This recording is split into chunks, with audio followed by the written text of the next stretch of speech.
Hey, what's going on everyone? This is JoeYoursTruly back with a video, and today we're gonna be going over the VOD review of one of my viewers. He is Woomba and he's playing RIKTOR offlane versus a Steel offlane. So kind of cool thing to note in this game is actually he actually going against the Pencil Squad with like Haru and Legionator. I believe I'm not sure if Tosi also playing with them. I just recognize a lot of players in the lobby, and because Wimba is actually kind of a solid player, he's a very kind of solid jungler. He just happened to be on kind of his off role, which is off lane. So he's kind of came to me. He was looking for any tips and advice on how to kind of play the RIKTOR off lane. So this is the lobby full of really good kind of players. So this is not like the lower kind of elo trying to get better. This is like a high elo, but someone on the high elo and more trying to get better out one of his not so great roles kind of thing. So we're gonna be kind of focusing a lot on the early game. I kind of looked through the whole general thought, and it seems like a lot of the stuff that this RIKTOR offlane can be improved on is gonna be like the early game, because offlane in general is really like if there's one part of the game that I feel like you can get really good at and can really help accelerate your like win rate for all across your games, it's like the early game. Because as soon as you fall really behind early, it can be really hard to kind of keep it together against your opponent. Because that opponent can just keep run you down in your lane. You're behind, you can't really win the 1v1, and you're just getting really bullied if you kind of fall behind. So I think the most important part of like offlane is the early game portion. So if you can get really good with the early game portion, you can consistently do well. That can really help your mid to late game gameplay a whole lot. So in this matchup against the RIKTOR offlane and Steel's offlane, which is actually one that is actually pretty favorable in this matchup, and the biggest reason is because of his passive. Because Steel can only take short trades. That he's really good at shrinking you down usually, but with RIKTOR, alone as he plays with his passive, which is kind of like this free kind of shield that he gets, if his shield gets taken down, it takes like a couple seconds until it comes back up. So and with Steel, he can only take like short, quick trades. So as long as in this matchup the RIKTOR can like play around his passive, it can be really hard for the Steel to really kind of bully the RIKTOR out lane. But in this kind of gameplay, we're not gonna actually see that play out. Because like I said, RIKTOR is pretty favorable against the Steel offlane. It's just you need to know how to play it right. And one mistake already I'm gonna point out is that he went E first, and the biggest problem is E is a very good wave clear tool, but the problem with doing that is now his wave is gonna be pushing towards the tower, and that is a pretty risky thing to do early game in offlane, especially if you're playing against a jungler that's starting on the west side as you kind of thing. So if the Crunch happened to start on the blue side this game, but Crunches usually start on red first. So you see the lane is kind of being pushed, like the melee minion is being pushed. The wave is gonna stop right here, and if the Crunch started red side, he has level 2. You're forced to kind of play a little bit way closer to the lane, to the tower. That's just a very easy level 2 gank by the Crunch. And that's like one of the biggest mistakes I see from time to time, is people will often shove the wave a little bit too hard and push them like really close to the tower early on. And especially if you're playing against, like I said, a west side enemy jungler, they're gonna often look to gank you if you that push up. It's just in this game, Crunch side, blue side, but in future games you need to be careful of pushing your wave like that, especially with RIKTOR. You're pretty vulnerable to ganks because you don't really have a solid escape tool besides using your E. So your only way to survive ganks is just to have your beefy health bar to help you live long enough for you to kind of run back to your tower.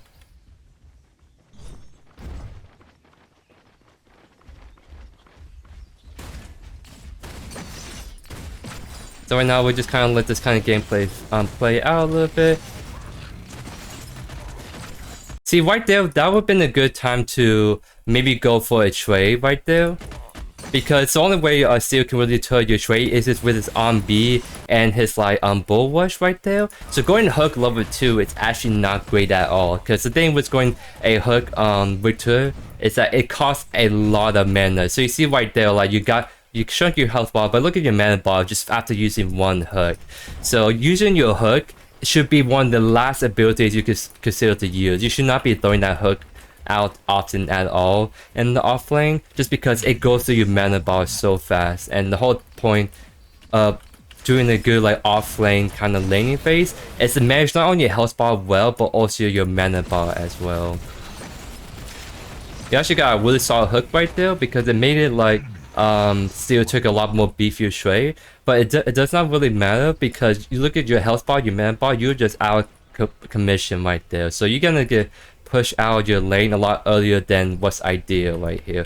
And yeah, you see the crunch on the blue side, because the enemy Steel has fire, because he had the way push, he's beating you kind of thing. So that makes this crunch very safe to invade. And you should have just backed way earlier. Like, you should have stopped backing 10 seconds ago, because you really did nothing by just looking at the crunch. You can just walk in, you see him the blue buff, you ping the jungler, hey, the enemy crunch is still on your blue side, and just stop the back, because there's no way realistically you're gonna be able to steal the blue buff or do anything right there. Because I think you'll be way more efficient if you back earlier, just kind of went back to lane, and you can kind of catch most of this wave, and you're gonna be back to kind of full HP and mana.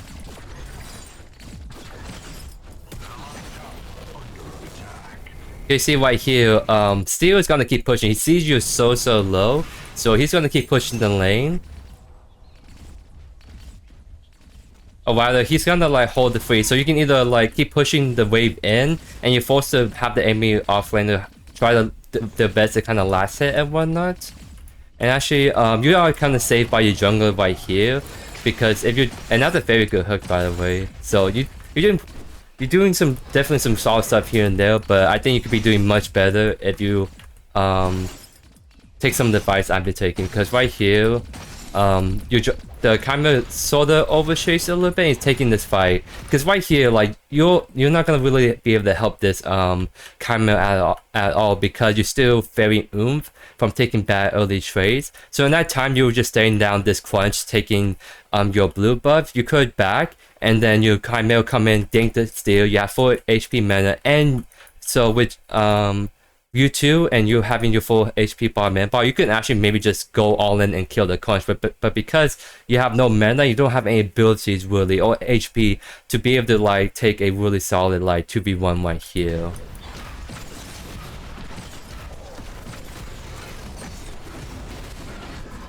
You go down right there. I believe your Chimera gets the trade right there.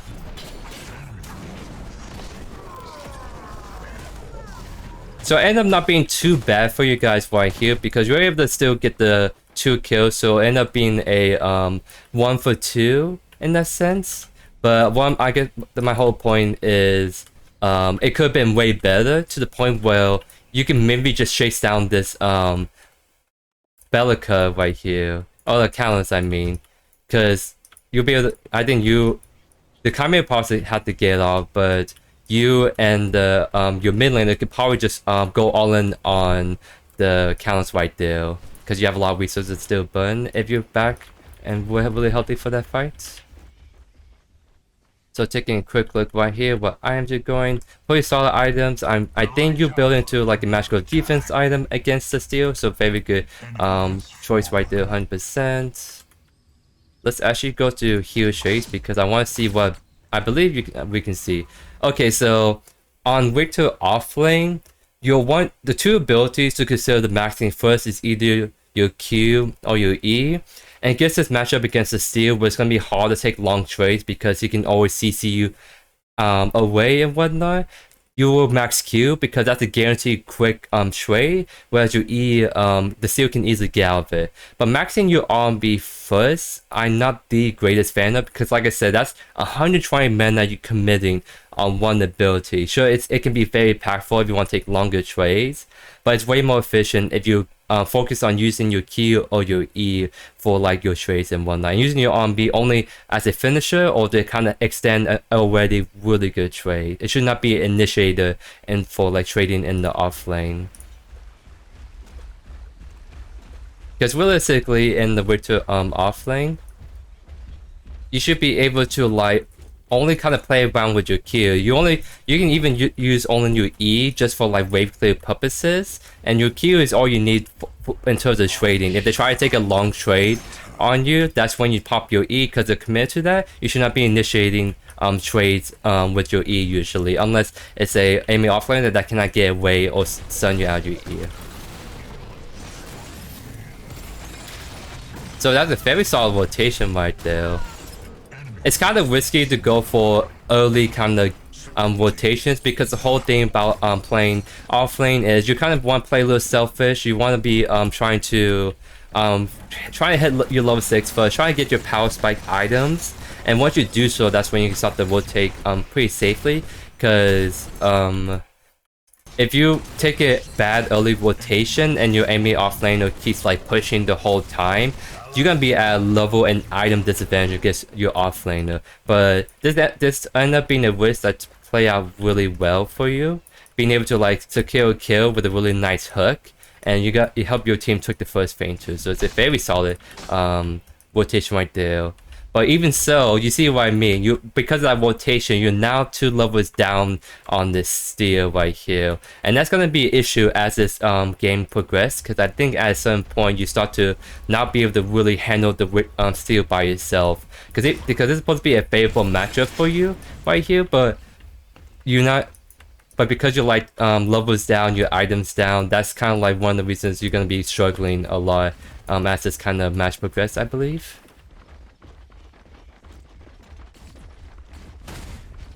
So right now, since the feint you took the other feint too, now you just kind of go back to farming, trying to catch back up and match the steal. Because yeah, you're still 2 levels down on the steal. Decent kind of trade right there, but again, you gotta be careful of your mana bar right here, because you're laying those hooks, but you're chewing you through your mana pretty fast. So it's gonna be hard for you to like stay in lane a lot if you keep throwing out your hook like that.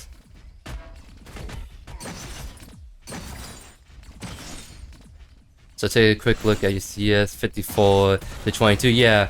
And that's what I mean by you're also gonna be an item down, because your CS is kind of like you have less than half of your offlane CS. So he's not only a couple levels above you, he's also items above you, and that's gonna be really rough for you to be able to try and catch up on that. Because you help. So now you're playing. It says essentially you're now relying on your dual lane or your other parts of the team to kind of carry right here. Because now you kind of sack your whole lane just to help your team, and that it paid off well. But you gotta hope your team can able to carry that lead, because it's gonna be hard for you to like really start to carry your own lane without help.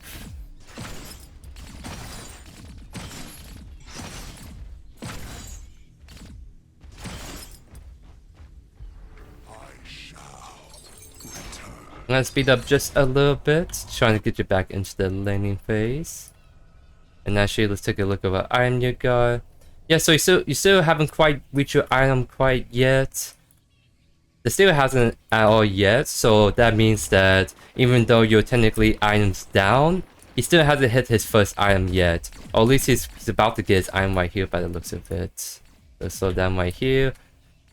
Good call to go on the mini prime with you and your jungler, because the steal back, the only one that can contest really is gonna be like either like the mid lane or the jungle. So as long as you guys see where they're at, you guys will be able to take a free mini prime right here. The enemy has prime. Yep, so again, 2 levels down, gotta be a little careful against the steal, especially since he now has a 1 item advantage above you.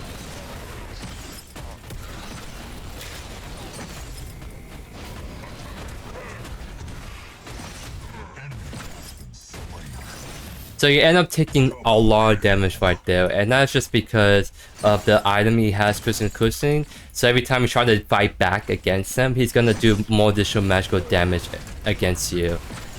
So this is the part where I say this is where you're gonna start to struggle a bit, because of that early rotation make. It was really good, but it really kind of sacked your lane phase, because now you're playing at a huge disadvantage right now. So right now at this point, you should be focusing on just trying to survive, trying to CS. Because realistically, you're not going to be able to kill the steal anytime soon by yourself, because you need to get your items online, you need to catch up on levels and whatnot. So this is a good opportunity to try to hold a freeze right here. Because that's a way you can farm kind of safely, is by having the freeze, taking your time pushing out the wave. What a nice hook right there, actually. So that's kind of like really great opportunities to look for, because that's how you're going to be able to kind of like outplay and kind of come back in your lane, is if you go for good trades like that with using Riktor's unique advantage by pulling the offlaner into the tower right there.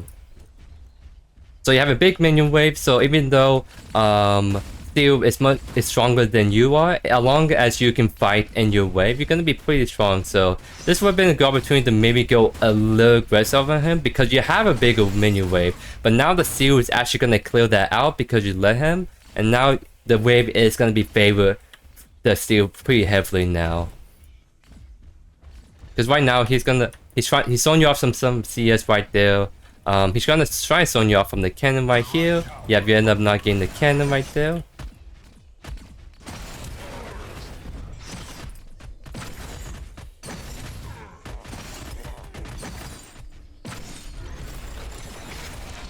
Very nice hook right there. You're definitely very solid on your hooks. I gotta say that. That's kind of like the one thing that's kind of keeping you alive in this That's a very interesting Steel play, but that's kind of what's been keeping you really like alive in this game, because you're landing your hooks, which, by the way, is not the easiest thing to do, because Riktor is one of the champions that's very hook reliant. Not so much in like the offlane world where a lot of your trading should be with your E and Q, and hook is just used as a finisher.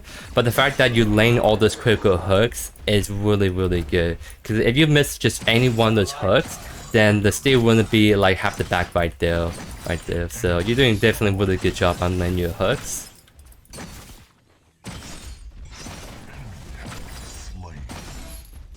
So taking a quick at the leaderboard, this the replay system's a little kind of buggy. It doesn't quite show all the good information as it shows the feint twos, but doesn't show like the kill counter. So right now it is 10-9. Right now, the quench on the Pinso's team is the one that's sort of the strongest. His count is just kind of scaling. So the one that's strongest on your team is, it looks like, to be your jungler and ADC. So looking at your first item, this is actually a very solid item right here, because with Riktor kind of offlane, you don't necessarily need damage items as your first item. One of the better items to go is actually going to be like a tank item to counter your enemy offlaner. Oh, almost blend your hook right there. So it's a good job that you and your jungler are kind of playing together. Like the Conjure trying to invade, but you're also kind of hovering too and punishing them for it.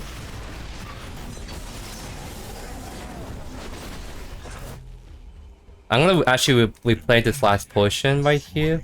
I think there was something that you could have done better in this like trade that was happening. So right now you kind of scared the crunch away. He's coming back in, so you went to walk back in. The Chimera jumps in, right? So I'm not sure if you just saw like a wall of enemies coming in, but this is where you want to be really trying to go in the face. Because you see how you like hesitating right here? You should not be hesitating right here, because your whole goal as a Riktor offlane is to be like that beefy front line right there.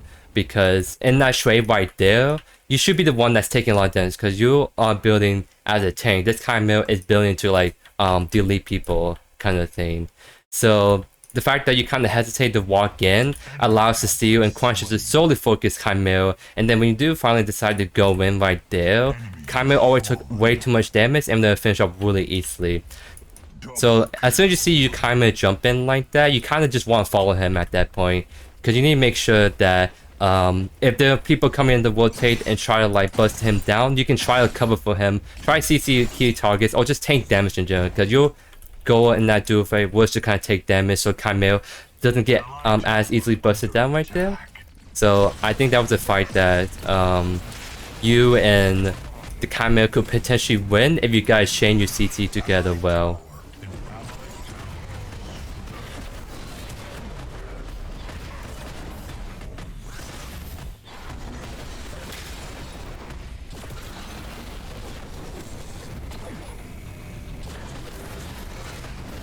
So it's definitely a very nice attempt right there. They just really CC lock you down pretty well, like the uppercut, the steal, like it was a very nice CC chain by them. So it's pretty hard to do much right there. I believe you have your blink right there, so you could have lived right there if you kept walking back to your tower. If the crunch on B on top of you, just blink into your tower, and then I think you will live right there. Alright, so let's kind of speed back up a little bit. Alright, so you're walking back to the lane, and let's look at your items. So actually, your itemization in this game is actually really solid, because the for your helm, it's gonna pretty much like allow you not to be able to take that, not be feel threatened by the steal, because you fell behind against the steal, and building a tank item to help make sure that he can't really push you down as easily, or you don't feel threatened by trades by him is very good, because especially since he's going Crystalina, that does magical damage. So this Void Helm is gonna be parking on Steel's abilities and Crystalina. So it's a very, that's probably like the best first item you can actually go against this Steel. And going Tainted Guard second is actually very solid, because you have all the magical defense against like the counters, the Steel. Now what you want is to build like physical defense, and going like Tainted Guard right here to kind of counter the Crunch and Murdoch is gonna be really solid.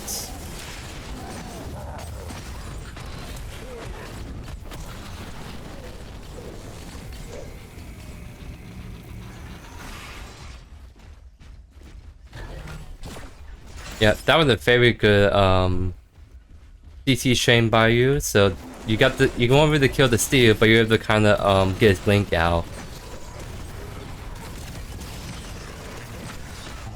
It looks like there is gonna be a lot of buying going on right here.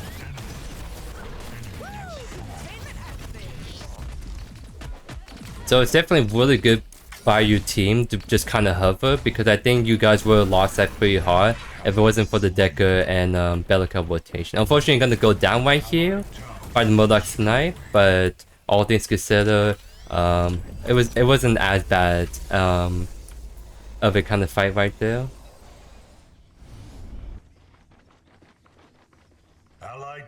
Because definitely that Void Helm kept you alive really long right there. And yeah, the itemization you are doing a very solid job on. Okay, so I believe this is when Fainted is back up.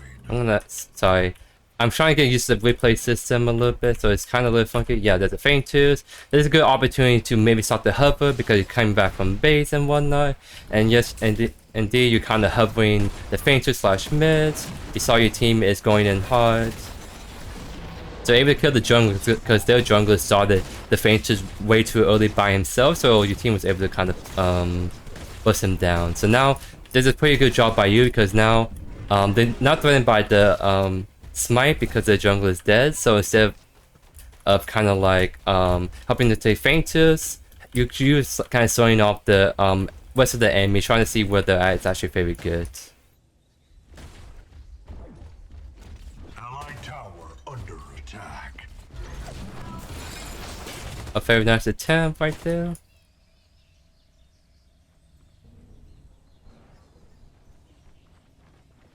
So at this point, you guys all got all 3 Fainters, the mini prime's up. So once you get the mini prime with your Chimera, what I would do is try to see if you can knock down the T1 tower, because the T1 tower on your side is still up. If you can take that tower down at the very least, it can really open up the map.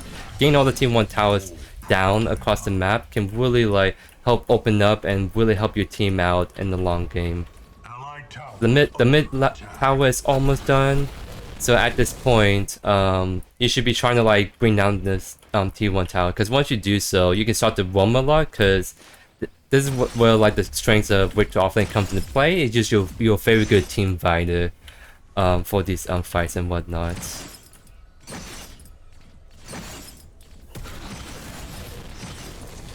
let's kind of speed up a little bit, because right now you're just shoving the wave.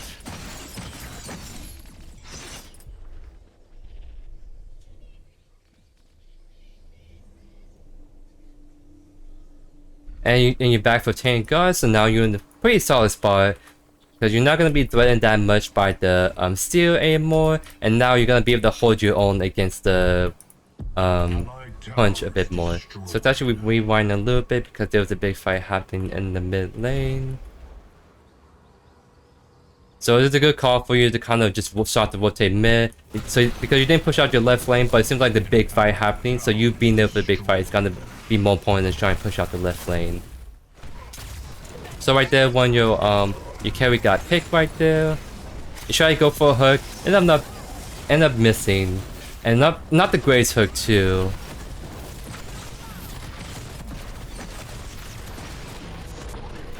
Because the big thing about RIKTOR and hooks is that as long as you don't throw out your hook, you're always gonna have that hook threat that enemy team should respect. Because as soon as they see you throw down the hook, they know that you're not gonna be able to like punish them at all, kind of thing.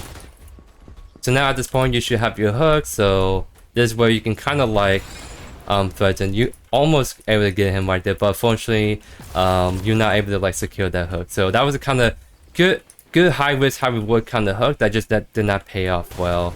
But I don't think that was a hook you should have gone in the first place, because you look at your team and all your team is back. The only teammate you have is the Decker. And realistically, against like this duo right here, the Face and Murdoch, I don't think you have enough damage to actually 1v2 them, because Decker, it's not gonna necessarily contribute the most DPS kind of thing. If you want to go for a kind of blink and hook kind of thing, you want to make sure you can guarantee a kind of pick right there. And trying to do like a you and Decker versus those two, I don't think that's a guaranteed kill right there. I think that was too much of a big risk of a kill going for that, because you could maybe land the hook, but I think you could potentially lose that right there, so that being really bad.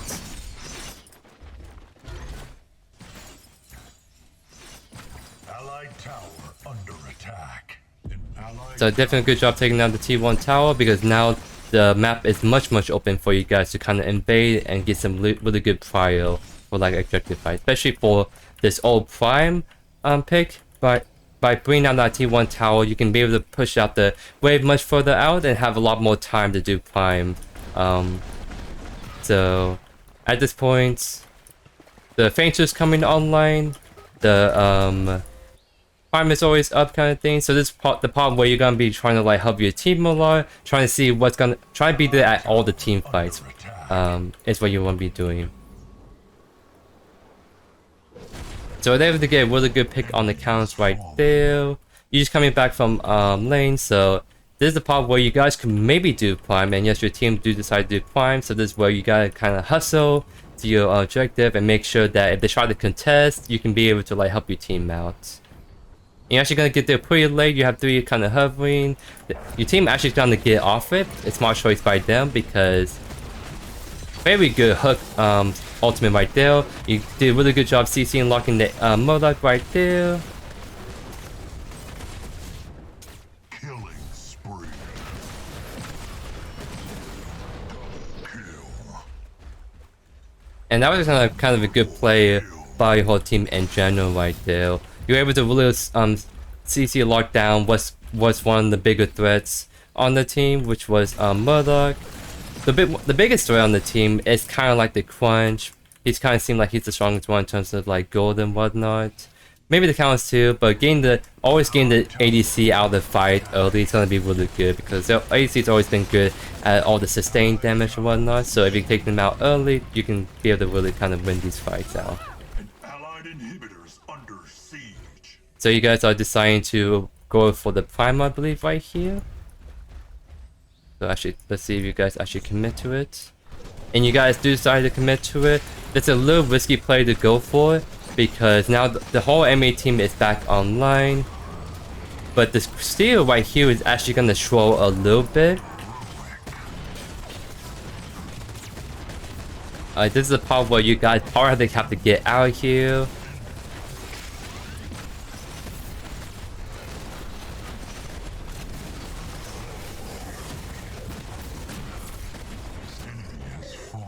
And I believe all you guys are actually going to be defeated right here. Yep. So that was not the greatest call by a team to go on Primal. Because yes, you guys were able to kind of wipe the whole enemy team. but you guys were kind of low on the HP pool, and the enemy team just kind of respawn. Because Primal is a very beefy objective. It's gonna take you a while and take a lot of HP to be able to survive and take this objective. So I say the steal short earlier because he went in pretty early by himself. Because that's the only way they're not gonna be able to win against you guys, is if they go in one by one and just get blown up. So it's a good call to. So the steal kind of short a little bit because he went too early. His whole enemy team's not gonna follow up at all. But it wasn't actually bad because he kind of checked and was able to kind of keep you guys really committed to the fight, because he died right there, but their team is kind of coming right there. But overall, not the greatest call to go on Primal. That should have been like a reset, and then you guys can start to look at Primal again, because it's only 25 minutes of the game. The death timers are really not that long at all. So you guys are now trying to go back on Prime.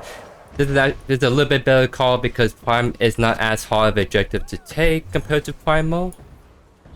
But again, you guys haven't got any picks whatsoever. And I don't think you guys have the DPS to burst down the objective before they come in. Because you guys are actually stronger than their team in regular 5v5 fights. But you guys are losing all these last two fights because you guys try to sneak in the objective. You guys are all taking damage already. You guys are stuck in there. So they're the Pencil Squad is able to kind of wipe the floor with you guys because they're checking the objectives, they're doing smart things, and just take those fights. That's very favorable for them because you're kind of stuck in those objective pits.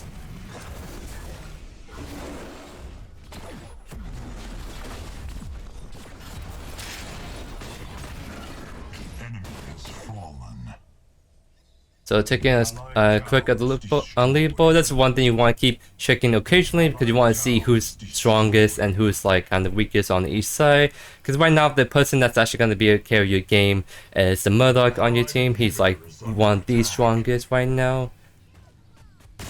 Because the rest of your team kind of fell behind. You guys can't really do much without your ADC. So this is the part where you kind of have to recognize that a bit and kind of adjust your playstyle in fights.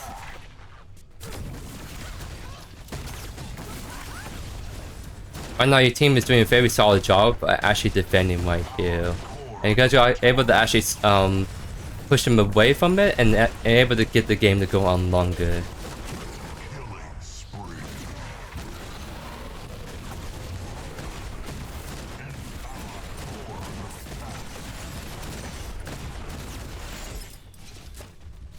I believe I don't remember quite yet what happens right here, but I think you guys were able to just stall them off long enough to really kind of deter them from pushing anymore.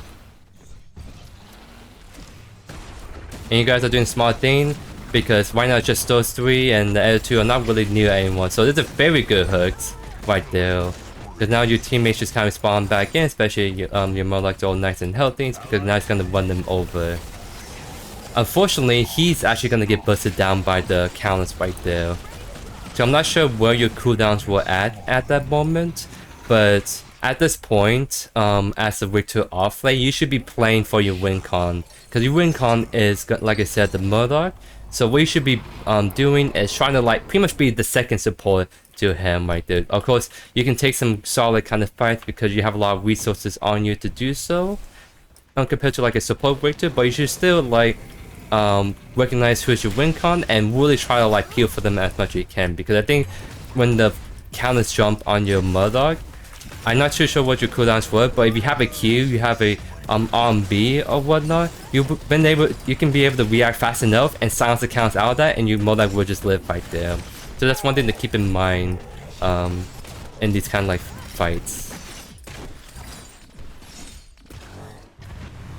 But Raiment going third, it's a solid item 100%, because you're not exactly gonna be able to really kind of kill anyone solo. So your whole point is you want to be the tank of your team, looking at your team up, and you are definitely making the right call on that. Because Kaima's not gonna really tank. You're pretty much like the only tank. So going for a tank, it's the smart choice right here for your team.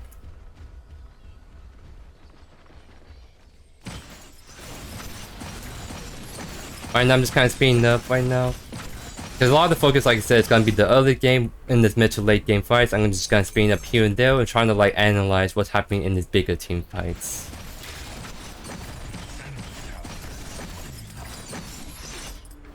Serenity. An enemy has fallen. Actually, right now your team is fighting.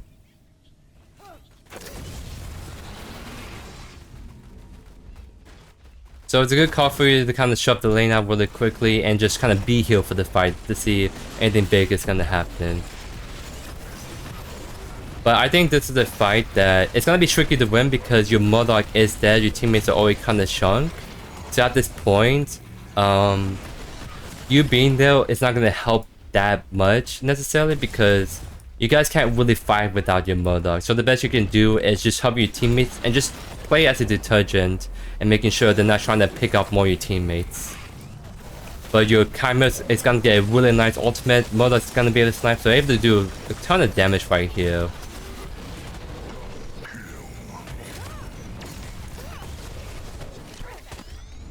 So you guys' team coordination is really solid. Because trying to like win that fight without the Murdoch, it would have been hard, but it can definitely be achievable to win that fight if you guys play that right. And the Chimera had a really nice engagement and they're just really good follow-up by everyone right there.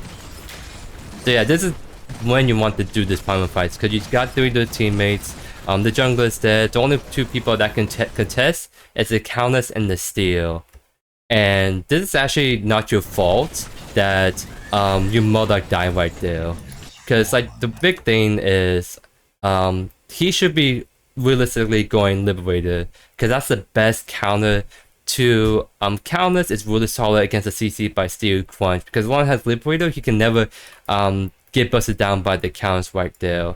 So that wasn't necessarily your fault too either that the Murdoch died right there because he should be sitting back of this pit right here because if the Countess wants to come in and contest and you're saying, and your mother saying the back of the pit, she had to go through to you guys and the objective, right? But he showed a little bit because he decided to walk in front of the pit, and this count was able to jump on him really easily right there. Maybe the only thing you could have done better to help save your Murdoch is if you have your silencer hook up and whatnot, but that wasn't your fault that the Murdoch died right there because he was just out of position right there.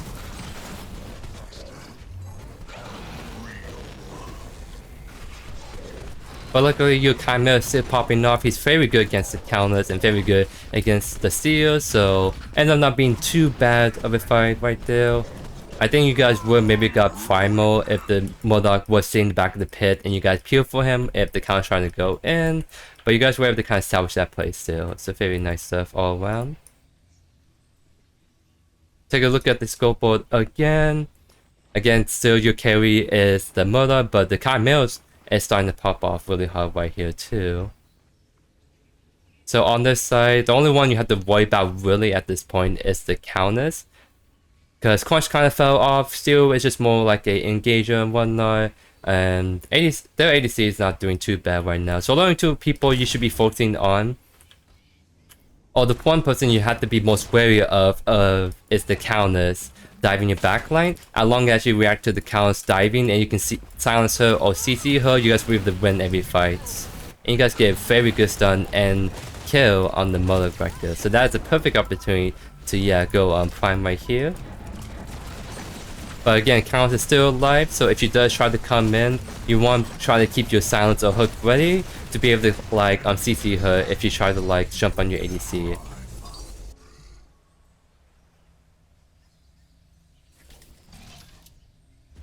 And I think at this point you guys were going to just slowly but surely just win the game out.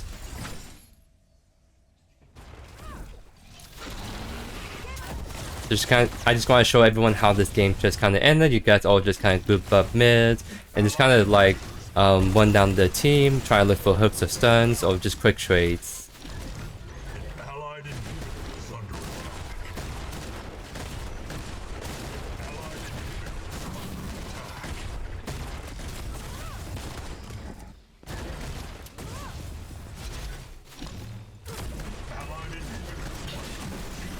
So actually, let's take a quick look at that because I keep saying the one thing you have to be worried about is the Countess jumping on your ADC. So I want to see how you reacted to that, if you did. So you see like how she's in range. Again, your AC sort of pushing up a little bit too much against the counters right here. And you acted pretty good, but not able to like stop her like that, because if you're able to silence the counters while she had a Q up, she won't be able to Q back immediately, and that's the best window opportunity to maybe bust her down right there. And you got a very good hook by her, but the phase is gonna pull that counters out is the big thing.